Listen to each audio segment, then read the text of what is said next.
Welcome to another video of math solution series. I hope आपको पिछली video पसंद आई होगी।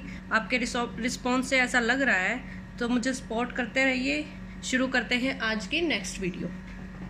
कल हमने पिछली वीडियो में 2 ही क्वेश्चंस किए थे, आगे हम नेक्स्ट क्वेश्चन स्टार्ट करते हैं। तो हमारा थर्ड एग्जाम्पल है, show that any positive odd integer is of the form 4q + 1 और 4q + 3 where q is some integer. आज हमने ऑड इंटीजर ही दिखाने हैं। अब की बार किस फॉर्म में दिखाने हैं? 4q + 1 और 4q + 3। सॉल्यूशन कुछ इस तरह से है। बाय यूक्लिड लेमा, हमारी लेमा की स्टेटमेंट क्या थी? a = bq + r। हम a को क्या रखेंगे? a को तो एज इट इज रखेंगे। क्या लिखेंगे? Let a be any integer and b की वैल्यू हम क्या रखेंगे? 4, क्योंकि हमने यहाँ 4 ले रखा है तो b की वैल्यू 4 रखेंगे। बाय यूक्लिड लेमा से हम क्या रख देंगे? a = 4q + r। अब हमने r की वैल्यू को फिक्स करना है, तो r की वैल्यू हम लेके चलते हैं। जैसे हमने ले लिया 0, 1, 2, 3। हम 3 तक ही लेके चलेंगे, क्योंकि हमने 3 तक ही वैल्यू दिखानी है। अब इसमें पुट रखेंगे। क्या करेंगे? a = 4q + 0, a = 4q + 1, a = 4q + 2, a = 4q + 3। अब हम ये इक्वेशन उठाएंगे तो यहाँ से a की वैल्यू कितनी आ जाएगी? 4q। 4q मतलब 2 का ही मल्टीपल होगा, तो ये कैसा नंबर हो गया? हमारा इवन नंबर हो गया। हमने इवन नहीं दिखाना, हमने कैसे दिखाना है? ऑड नंबर दिखाना है। अब हम ये लेते हैं a = 4q + 1। तो हम किसी भी इवन नंबर में कोई भी ऑड नंबर ऐड करते हैं तो वो कैसा नंबर आ जाता है? Odd number. Third, a = 4q + 2। तो ये नंबर भी कैसा हो गया? हमारा इवन नंबर। 2 का मल्टीपल और इवन नंबर ही ऐड हो गया, तो वो कैसा नंबर आ जाएगा? Even number. अगला a = 4q + 3। वही किसी भी इवन नंबर में हमने ऑड नंबर को ऐड किया तो वो कैसा नंबर निकल के आएगा? Odd number. तो हमने यहाँ से क्या दिखा दिया कि जो ऑड नंबर होंगे वो किस किस फॉर्म में होंगे? a = 4q + 1 और 4q + 3 की फॉर्म में। ठीक है, तो यहाँ लिखेंगे any odd integer is of the form 4q + 1 और 4q + 3। ठीक है, अब इससे नेक्स्ट एग्जांपल करते हैं। 6 पेज पे ही है। ए स्वीट सेलर हैज 420 काजू बर्फीज and 130 बादाम बर्फीज. She wants to stack them in such a way that each stack has the same number and they take up the least area of the tray. एक sweet seller है, उसके पास 420 तो काजू की बर्फी है और 130 है बादाम की बर्फी। उन्होंने एक ट्रे में इनको स्टैक करना है, मतलब उनको रखना है। वो इस तरह से रखना है कि वो कम से कम एरिया हमारा कवर करे। What is the number of that can be placed in each stack for this purpose? इनको हमने वैल्यू निकालनी है कि वो कितनी हम रख सकते हैं उनकी। ठीक है, सॉल्यूशन इसको भी हम यूक्लिड लेमा से ही करेंगे। क्या निकालना हमने? HCF निकालना है। किस किस का? 420 और 130 का। लिखेंगे बाय यूक्लिड्स लेमा। इनमें से बड़ी टर्म कौन सी है? 420 इज ग्रेटर देन 130। तो a की वैल्यू तो हो जाएगी 420 और b की वैल्यू हो जाएगी 130। रखेंगे a = bq + r, मतलब 420 = 130। अब हमें q और r की वैल्यू निकालनी है। तो q 130 को मैं 3 से मल्टीप्लाई कराती हूँ और उसमें 30 ऐड हो जाएगा, तो वो क्या वैल्यू आ जाएगी? 420। अब हम क्या करते हैं? इस b वाली टर्म को यहाँ लेफ्ट हैंड साइड लिखते हैं, रिमाइंडर को इस जगह पे लिखेंगे। फिर से हमने 30 को मल्टीप्लाई कराना है किसी नंबर से। अगर मैं 4 से मल्टीप्लाई कराती हूँ तो 120, कितना रिमाइंडर बच जाएगा? 10। ठीक है, अब भी हमारा रिमाइंडर 0 नहीं आया। हमें कब तक करते चलना है? जब तक हमारा रिमाइंडर 0 नहीं आ जाता। अब फिर से इस 30 को इधर लिखेंगे इक्वल्स टू रिमाइंडर यहाँ मल्टीप्लाई 3 प्लस 0, यहाँ रिमाइंडर आ गया तो हमारा क्वेश्चन यही खत्म हो जाएगा। तो HCF 420 और 30 का कितना आया हमारा 10 आया है। तो इसका मतलब वो जो ट्रे में बर्फियाँ रखेगा वो 10-10 रखी जाएंगी दोनों उसकी। Means the sweet Shelar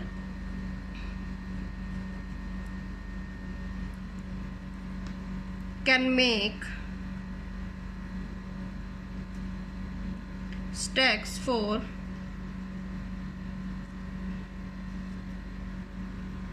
10 for both kinds of barfi.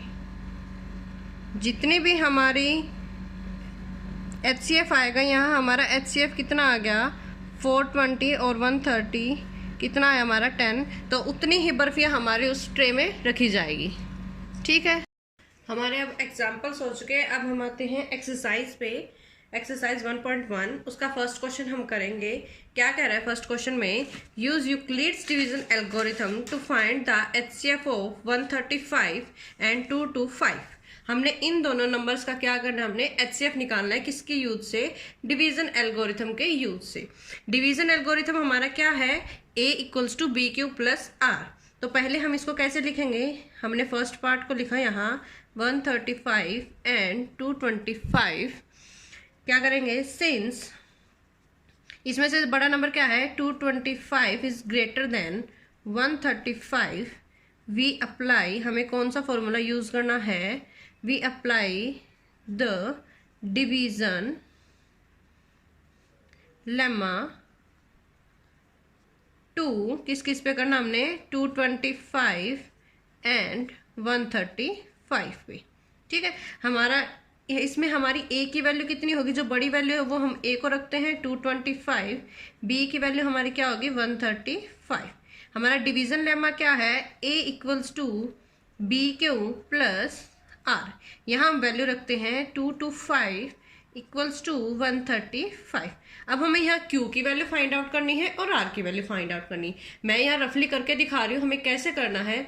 जैसे ये है हमारा 225 = 135, मीन्स हम 135 को कितने से मल्टीप्लाई कराएं कि हम यहाँ तक पहुँच जाए। अब जैसे मैंने 1 से करवा के देखा तो 1 से तो हमारा कितना आएगा, अगर मैं इसको 1 से मल्टीप्लाई कराती हूँ तो 135 ही आएगा। 135 को मैं 2 से मल्टीप्लाई कराती हूँ तो कितना आ जाएगा, 5 2 10, 3 2 6 7, 2 1 2, 270 आ गया। ये कहाँ 2 to 5 से बड़ा हो गया, तो हम इसको नहीं लेंगे, हम इसको ही लेंगे। किससे मल्टीप्लाई किया हमने, 1 से 135। उसके बाद जो यहाँ रिमाइंडर आएगा वो रिमाइंडर हमने कैसे फाइंड आउट करना है, इस 2 to 5 में से हमने 135 को क्या करना है, सब्ट्रैक्ट करना है। वैल्यूज आ जाएगी 5 5 0, 12 3 12 में से 3 गए 9, 90। तो ये जो 90 आया वो हमारा क्या है, रिमाइंडर आया है। तो यहाँ से ये वैल्यू हमने ऐसे फाइंड आउट करनी है 1 + 90। ठीक है, अब जो यहाँ हमने B 135 लिया था, इसको अब हम यहाँ रखेंगे एक वाली जगह पे। क्या हो जाएगा 135 = रिमाइंडर को यहाँ आगे रखेंगे मल्टीप्लाई। अब फिर से यहाँ करके देखेंगे कि 90 को हम कितने से मल्टीप्लाई कराएं कि यहाँ तक हम पहुँच सकते हैं। 90 को मैं 1 से कराऊंगी तो 90 आएगा, 90 को अगर मैं 2 से कराती हूँ तो कितना हो जाएगा, 180 हो जाएगा। ठीक है, तो 180 135 से ज़्यादा चला गया तो हम 1 पे ही लेके चलेंगे। 90 को 1 से मल्टीप्लाई किया 90, तो फिर से हम रिमाइंडर निकालेंगे तो 135 - 90 करेंगे तो कितना बच जाएगा हमारा, 45 बच जाएगा।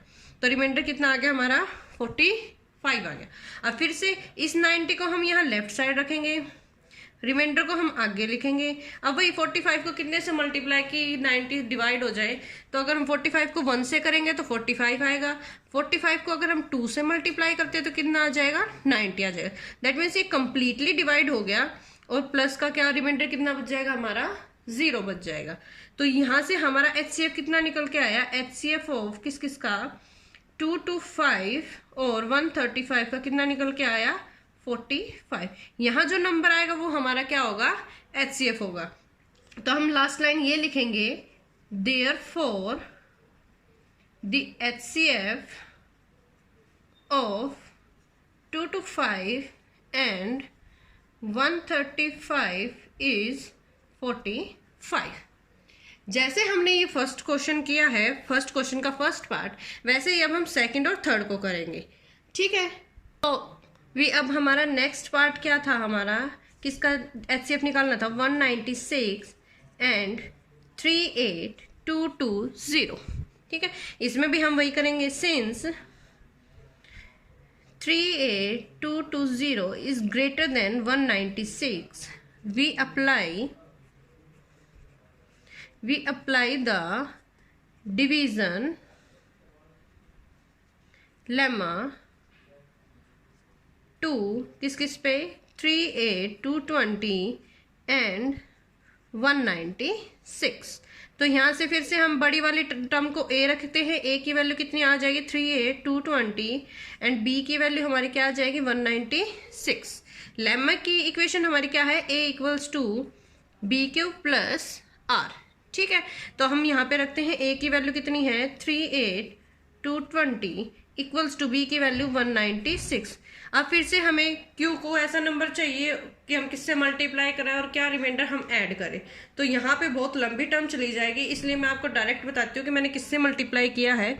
मैंने इसको किया है 195 से। 196 को 195 से मल्टीप्लाई करेंगे तो ये कंप्लीटली डिवाइड हो जाएगा और प्लस में रिमाइंडर क्या बचेगा, हमारा 0 बचेगा।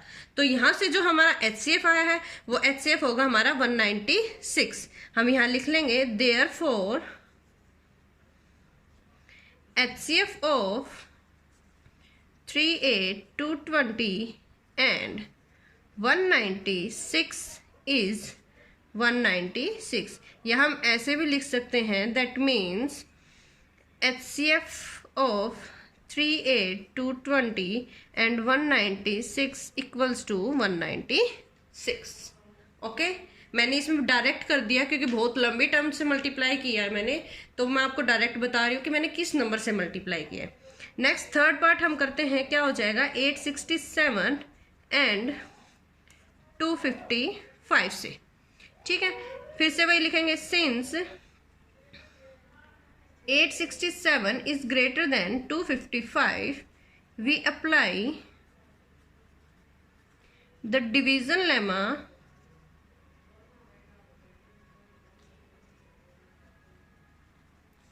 टू किस पे हम अप्लाई करेंगे, 867 एंड 255 पे। a की वैल्यू जो बड़ी टर्म है 867 और b की वैल्यू जो छोटी टर्म है उसको हम b रखेंगे। ठीक है, एल्गोरिथम लेमा लिख लेते हैं, a equals to b q plus r. a की वैल्यू रखेंगे हम 867, b की वैल्यू 255। अब वही इस नंबर को हम कितने से मल्टीप्लाई करें कि हम यहाँ कंप्लीटली डिवाइड कर सकते हैं या नहीं, हम यहाँ देखेंगे। तो मैं यहाँ पे करती हूँ साइड में, क्या हो जाएगा, 867 यहाँ कर देते हैं, 867 इक्वल्स टू 255। अगर मैं 255 को 3 से मल्टीप्लाई कराती हूँ, या पहले 2 से करते देखते हैं, 2 5 10, 2 5 10 प्लस 1 11, 2 2 4 और 1 5, 510 आ गया। तो ये इसके आसपास नहीं है, दूर है। अब 3 से करके देखते हैं, 3 5 15, 3 5 15 प्लस 1 16, 3 2 6 प्लस 1 7, 765। अगर 4 से करेंगे तो वो हमारी ज़्यादा टर्म चली जाएगी, हम 4 से भी करके देख लेते हैं। 4 5 20, 20 प्लस 2 22, 4 2 8 प्लस 10, ये टर्म आएगी। तो ये वाली टर्म बहुत ज़्यादा होगी, तो हम 3 से ही करेंगे। तो इसको हम 3 से मल्टीप्लाई करते हैं, 765 आएगा। अब हमें रिमाइंडर भी चाहिए कि कितना बचेगा, तो 867 में से हम 765 को क्या कर देंगे, सब्ट्रैक्ट कर देंगे, तो वैल्यू हमारी बचेगी 102। ठीक है, तो ऐसे हमें करके देखते रहना है। 255 को मैंने 3 से मल्टीप्लाई किया तो रिमाइंडर हमारा कितना बच गया, 102। अब यहाँ से फिर हम ये जो 255 है उसको हम लेफ्ट साइड लिखेंगे, रिमाइंडर को हम आगे लिखेंगे। फिर हमें फिर से देखना कि किससे मल्टीप्लाई कराएं कि 255 आ जाए। 102 पे 1 से करेंगे तो 102 ही आएगा। 102 को अगर मैं 2 से करती हूँ तो 402, 204। 3 से भी करके देख लेते हैं, 3 2 6, 306 आ गया। तो ये वाली टर्म तो हम ले नहीं सकते, यही लेना पड़ेगा, मल्टीप्लाई 2। रिमाइंडर देखने के लिए वही 255 में से हम किसको सब्ट्रैक्ट करेंगे, 204 को। तो हमारी टर्म कितनी बच जाएगी, 51। ठीक है, अब उसके बाद फिर से हम क्या करना पड़ेगा, 102 को आगे रखेंगे, इक्वल्स टू 51 को यहाँ रखेंगे। 51 को कितने से मल्टीप्लाई कराएं कि 102 कंप्लीटली डिवाइड हो जाए, तो कितने से कराना पड़ेगा हमें, 2 से कराना पड़ेगा, और h क्या आ जाएगा हमारा, रिमाइंडर 0 आ जाएगा। ठीक है, अब यहाँ हमारा रिमाइंडर 0 आ गया, तो इसके बाद यहाँ हमारा सोल्यूशन खत्म हो जाता है। हम फिर से यही लिखेंगे कि HCF ऑफ 867 एंड 255 इज कितना आ जाएगा, 51। ठीक है, यहाँ हमारा क्वेश्चन खत्म होता है। बाकी के क्वेश्चन हम कल करेंगे। आज के लिए बस इतना ही। अगर आपको वीडियो पसंद आई हो तो लाइक करें, शेयर करें, कमेंट करें, सब्सक्राइब करें। Thank you.